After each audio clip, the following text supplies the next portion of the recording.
안녕하세요. 열정 토토입니다. 오늘도 좋은 결과 같이 만들어 봅시다. 끊임없이 노력한 결과 꼭 이렇게 좋은 결과가 나오는 것 같습니다.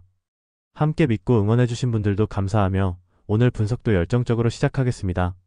여러분들의 구독과 좋아요는 큰 힘이 됩니다. 첫 번째 빌바오 카라바오입니다. 홈팀 빌바오는 4-2-3-1 포메이션으로 강한 압박과 빠른 템포 전개가 특징입니다. 이냐키 윌리엄스는 폭발적인 가속력으로 상대 뒷공간을 공략하며 하프 스페이스 침투와 마무리 타이밍이 탁월합니다. 베렌게르는 좌측에서 빠른 컷백과 볼 전환으로 공격 리듬을 이끌고 산세트는 중원에서 볼 순환과 전개를 안정적으로 조율합니다. 빌바오는 세컨드볼 회수율이 높고 전방 압박으로 상대를 전반부터 밀어붙이는 경향이 강합니다. 최근에는 라인 간격 유지와 빌드업 안정감이 향상되며 경기 전체의 통제력이 한층 높아졌습니다. 원정팀 카라바오는 4-2-3-1 포메이션을 사용하지만 전개 속도와 압박 대응 모두 부족합니다. 주비르는 볼 연결은 안정적이지만 전진 패스 타이밍이 느리고 양코비치는 빌바오의 압박 앞에서 영향력이 제한됩니다. 아쿤자대는 개인 돌파가 장점이지만 강한 압박 상황에서는 변화를 만들기 어렵습니다. 이사에프, 카바에로, 라마자노프 등 핵심 자원의 부상 공백으로 로테이션 폭이 좁아졌고 동유럽에서 스페인으로의 장거리 이동으로 체력적 피로와 회복 지연이 불가피합니다. 후반으로 갈수록 라인 유지가 흔들리며 세컨드볼 싸움에서도 밀릴 가능성이 큽니다. 전술 완성도, 체력, 경험 모두 빌바오가 우위에 있습니다. 홈의 열기 속에서 초반부터 강한 압박으로 템포를 장악할 가능성이 높습니다. 산세트의 중원 조율과 베렌게르의 측면 전진이 공격 루트를 다양화하며 이냐키 윌리엄스의 빠른 침투가 결정적인 득점 기회를 만들어낼 전망입니다. 반면 카라바오는 피로 누적과 수비 집중력 저하로 경기 후반 버티기 어려워 보입니다. 전반적으로 빌바오가 경기 템포를 완전히 지배하며 승리 가능성이 매우 높습니다. 두 번째 갈라타사라이 보데글림트입니다.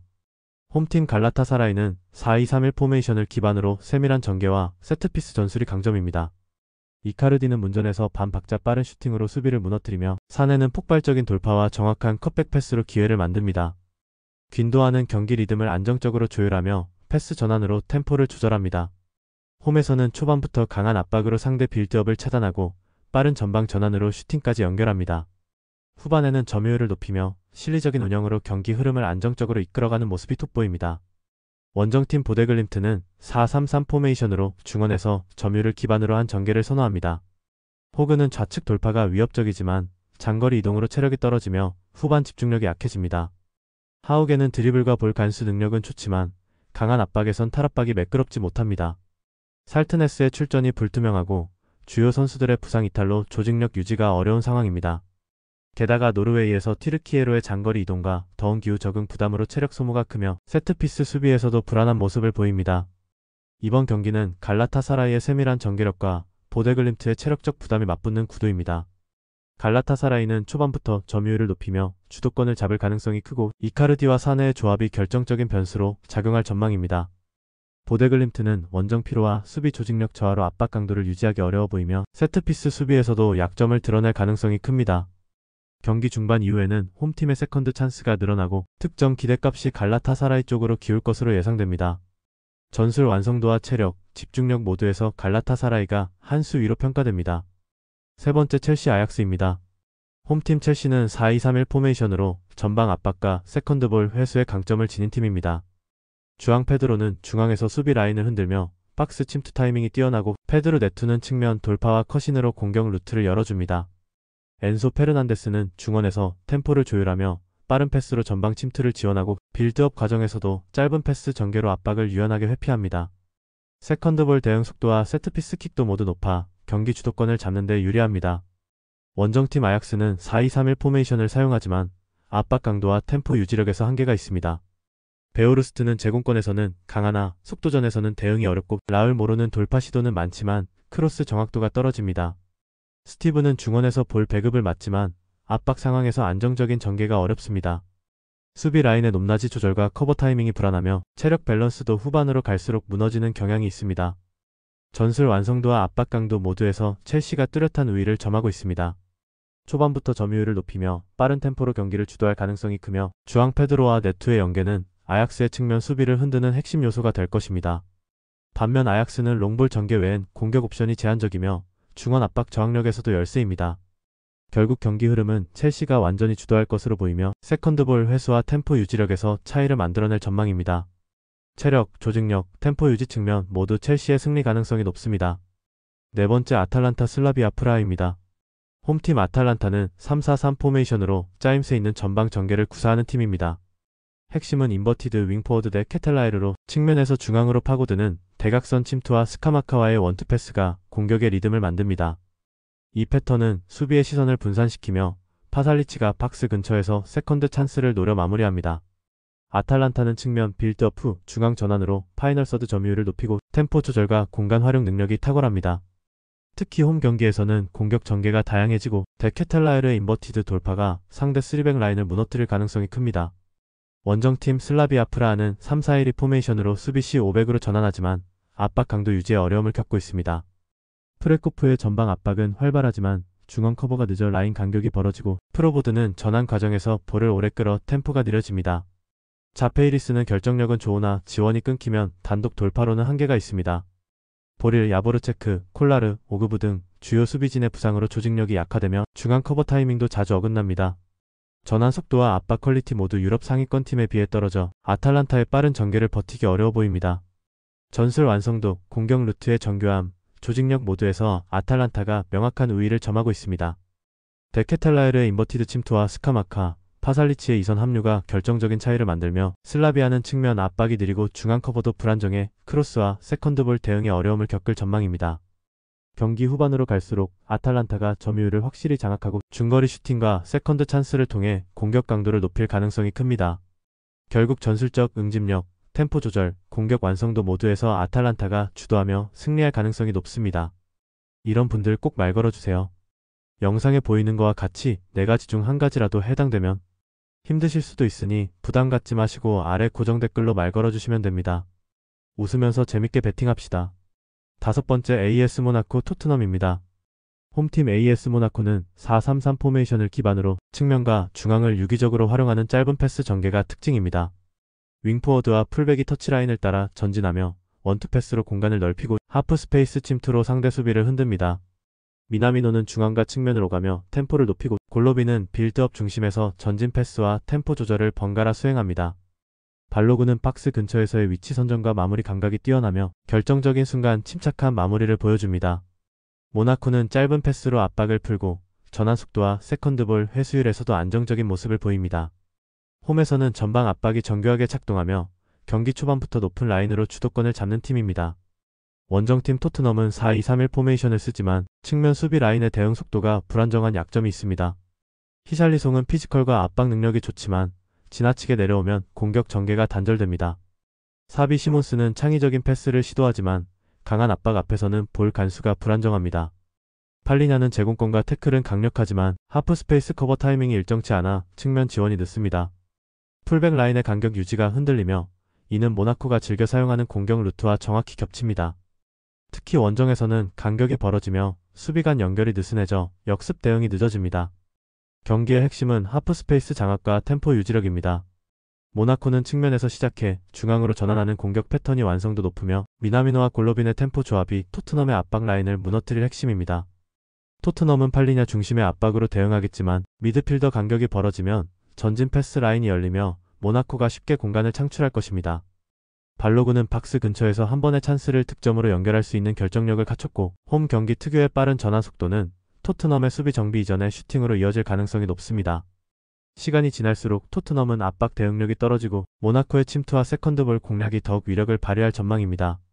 전술 밸런스, 체력 유지, 공격 효율성 모두에서 모나코가 한 단계 위로 평가됩니다. 6번째 스포르팅 마르세유입니다. 홈팀 스포르팅은 4-2-3-1 포메이션으로 점유율 기반의 전개와 빠른 전환이 강점입니다. 켄다는 중원에서 볼 간수와 전진 패스 타이밍이 뛰어나 압박을 벗겨내는 데 능하고 곤살베스는 하프 스페이스 침투와 세컨드 찬스 마무리 능력으로 공격의 핵심 역할을 맡습니다. 트링캉은 측면 돌파와 중앙 침투를 병행하며 변칙적인 공격 루트를 만들어냅니다. 스포르팅은 전방 압박 이후 세컨드볼을 빠르게 회수해 두 번째 공격을 이어가며 공격수들의 활발한 위치 교환으로 상대 수비의 압박 구조를 무너뜨립니다. 점유율을 유지하면서도 템포를 잃지 않아 홈에서는 경기 전반을 안정적으로 통제합니다. 원정팀 마르세유는 같은 4-2-3-1 포메이션을 사용하지만 전술적 조직력보다는 개인 기량 의존도가 높습니다. 오바메양은 여전히 폭발적인 침투와 공간 활용이 위협적이고 그린우드는 양발 슈팅과 1대1 돌파에서 강점을 보이지만 팀 템포가 느려질 경우 고립됩니다. 호이비에르는 전진 패스는 적극적이지만 압박 상황에서 판단이 늦어 실수가 잦습니다.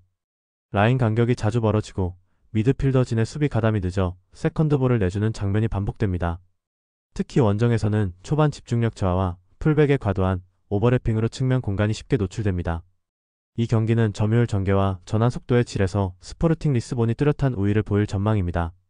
켄다와 곤살베스가 중원에서 템포를 주도하고 트링캉이 측면에서 속도전으로 균열을 만들어낼 가능성이 높습니다. 마르세유는 오바메양의 개인 돌파로 반격을 노리겠지만 스포르팅의 촘촘한 라인 유지와 압박 구조를 뚫기 어렵습니다. 세컨드볼 장악력, 전환 템포, 홈 경기 운영 능력 모두에서 스포르팅이 앞서며 경기 흐름은 점차 스포르팅이 주도권을 확실히 쥐는 방향으로 전개될 것입니다. 전술적 완성도와 안정감 면에서 스포르팅 리스본의 승리 가능성이 높습니다. 7번째 프랑크푸르트 리버풀입니다. 홈팀 프랑크푸르트는 4-2-3-1 포메이션으로 라인을 높게 유지하지만 중원 압박 대응이 다소 느립니다. 버카르트는 빠른 전환과 압박 가담이 좋지만 세컨드볼 연결에서 집중력이 흔들릴 때가 있고 바오야는 스피드가 위력적이지만 수비시 간격 유지가 불안정합니다. 도안 리츠는 전개 중심 역할을 맡지만 강한 압박을 받으면 공을 오래 끌며 템포를 잃는 경향이 있습니다. 수비 블록은 압박 시 간격이 벌어지고 풀백의 위치 선정이 늦어 뒷공간이 자주 노출됩니다. 공격 전환에서도 연계가 끊기며 점유율 유지가 어렵고 세컨드볼 회수율도 낮은 편입니다. 홈 경기에서는 역습 위주로 운영하지만 EPL 상위권 팀의 템포를 견디기엔 한계가 있습니다. 원정팀 리버풀은 4-2-3-1 포메이션으로 강한 전방 압박과 빠른 전환이 핵심입니다. 모하메드 살라는 폭발적인 스피드와 방향 전환으로 상대 수비를 흔들며 비르츠는 이선에서 창의적인 패스로 전방 공격의 구심점 역할을 합니다. 에키티케는 포스트 플레이로 살라와의 연계를 완성하며 공격 리듬을 이어가고 더블 볼란치는 압박 후 빠른 전진 패스로 템포를 유지합니다. 후방 빌드업부터 3선 전환까지 유기적으로 맞물리며 세트피스에서도 집중력과 정확도가 돋보입니다. 전술 완성도와 압박 탈출 능력 모두 리버풀이 뚜렷한 우위를 점합니다. 리버풀은 초반부터 강한 압박으로 프랑크푸르트의 빌드업을 차단하고 살라의 컷인 돌파로 좌측 수비를 공략하며 경기의 주도권을 잡을 것입니다. 비르츠가 하프 스페이스를 장악하면 프랑크푸르트의 수비 간격이 무너지고 세컨드 찬스를 리버풀이 꾸준히 가져갈 가능성이 큽니다. 프랑크푸르트는 버카르트를 활용한 역습 외에는 마땅한 대안이 없고 리버풀은 탈압박 후 빠른 좌우 전환으로 경기 리듬을 완전히 통제할 것입니다. 결국 압박, 탈압박, 세트피스 모든 측면에서 리버풀이 앞서며 시간이 지날수록 체력과 조직력의 격차가 더욱 벌어질 경기로 전망됩니다. 8번째 바이에른 뮌헨 클럽 브리에입니다. 홈팀 바이에른 뮌헨은 4-2-3-1 포메이션을 유지하며 점유율 중심의 전방 압박과 빠른 전환이 강점입니다. 케인은 단순한 피니셔를 넘어 미드필더 라인까지 내려와 빌드업의 기점 역할을 하며 올리세는 측면에서 폭발적인 드리블로 공간을 흔들고 1대1 돌파로 박스 안 진입 루트를 만듭니다. 고레츠카는 피지컬과 활동량으로 중원을 장악하고 세컨드볼 회수 후 빠른 전방 전개로 공격 템포를 유지합니다. 바이에른은 시즌 내내 60% 이상의 점유율을 유지하며 압박 후 세트피스로 곧바로 연결하는 전술적 완성도가 높습니다. 홈에서는 템포가 한층 빨라지고 이선 라인의 폭넓은 움직임으로 상대 수비 블록을 지속적으로 흔듭니다. 세트피스에서는 케인의 제공권과 올리세의 정확한 킥이 결합돼 다양한 득점 루트를 만들어냅니다. 원정팀 클럽 브리에는 4-2-3-1 포메이션을 사용하지만 실질적으로는 수비 중심의 4-5-1 형태에 가깝습니다. 트레솔디는 빠른 발을 지녔지만 바이에른의 강한 압박 속에서는 공을 오래 소유하기 어렵습니다. 포브스는 좌측에서 돌파를 시도하나 상대 풀백의 오버래핑을 막기 위해 수비에 더 치중해야 합니다. 바나케는 중원 조율 능력은 있으나 전방 패스 선택지가 제한돼 빌드업이 자주 끊깁니다. 브리에는 강팀 상대로 수비 라인을 내리고 실점을 최소화하려 하지만 그만큼 공격 전환 속도가 느리고 효율도 낮습니다. 후반으로 갈수록 간격이 벌어지고 체력 소모로 인해 수비 집중력이 떨어질 가능성이 큽니다. 이 경기는 전형적인 전력 격차 매치로 바이에른의 일방적인 주도권이 예상됩니다. 케인의 포스트 플레이와 올리세의 컷인 패턴이 공격의 중심이 되며 고레츠카의 중원 장악으로 브리에의 빌드업 루트를 초반부터 차단할 것입니다. 바이에른은 높은 점유율과 빠른 템포 전환으로 경기 흐름을 완전히 통제하고 세트피스와 측면, 크로스를 통해 지속적으로 득점 찬스를 만들어낼 가능성이 큽니다. 반면 브리에는 수비 블록 유지에 집중하겠지만 전환 속도와 체력 한계로 후반에 라인이 무너질 전망입니다. 공격 완성도, 템포, 전술 밸런스 모두에서 바이에른 뮌헨이 압도적으로 우세하며 경기 초반부터 승부의 방향이 기울 가능성이 높습니다. 9번째 레알 마드리드 유벤투스입니다. 홈팀 레알 마드리드는 4-2-3-1 포메이션으로 점유율 기반의 전개와 빠른 템포 전환이 강점입니다. 음바페는 폭발적인 스피드와 침투력으로 상대 수비를 무너뜨리고 호드리구는 오른쪽에서 컷인 후 중거리 슈팅을 노립니다. 귓러는 이선에서 템포를 조율하며 공격 전환의 연결고리 역할을 수행합니다. 중원은 짧은 패스 네트워크를 통해 압박을 유도하고 수적 우위를 만들며 전진합니다. 풀백의 오버래핑 타이밍도 정교해 측면 전환 시 수비 블록을 넓히고 세컨드볼 회수에서도 우위를 보입니다. 전방 압박이 체계적으로 설계되어 있어 상대 빌드업을 초반부터 차단하며 공격의 속도 정확도 마무리 모두 완성도가 높습니다. 원정팀 유벤투스는 3-4-3 포메이션을 사용하지만 전체적인 전력과 조직력에서 예전의 안정감이 부족합니다. 데이비드는 피지컬과 위치 감각은 좋지만 결정력이 떨어지고 일디즈는 전환 속도가 느려 압박에 쉽게 막힙니다. 로카텔리는 중원에서 수비 커버를 담당하나 패스 전개 각도가 단조로워 템포가 끊깁니다. 라인 간격이 자주 벌어지고 윙백의 수비 복귀가 늦어 측면 뒷공간이 자주 노출됩니다. 세컨드볼 처리와 중원 전환의 불안정함이 이어지며 전체적으로 압박 저항력이 떨어지는 모습입니다. 이 경기는 템포 기술 압박 완성도 세 가지 측면에서 레알 마드리드의 압도적인 우세가 예상됩니다. 레알은 초반부터 점유율을 높여 유벤투스의 라인을 깊게 밀어붙이고 음바페의 하프스페이스 침투, 길러의 전진 패스 호드리구의 반대쪽 침투라는 3단 구조로 공격을 전개할 것입니다. 유벤투스는 압박 대응이 불안하고 중원 점유율 확보에도 어려움을 겪을 가능성이 큽니다. 결국 레알이 전환 속도와 중원 장악에서 완전히 주도하며 경기 흐름을 통제할 것으로 보입니다. 전력, 조직력, 전술 완성도 모두 레알 마드리드가 한 단계 위에 있으며 일방적인 경기 흐름이 예상됩니다. 구독자 및 시청자분들 오늘 하루도 의미 있는 배팅해봅시다. 구독과 좋아요, 알림 설정 부탁드리며 조합이 힘드신 분들은 아래 고정 댓글로 말 걸어주시면 무료로 최종 조합 공유해드립니다. 모두 감사합니다.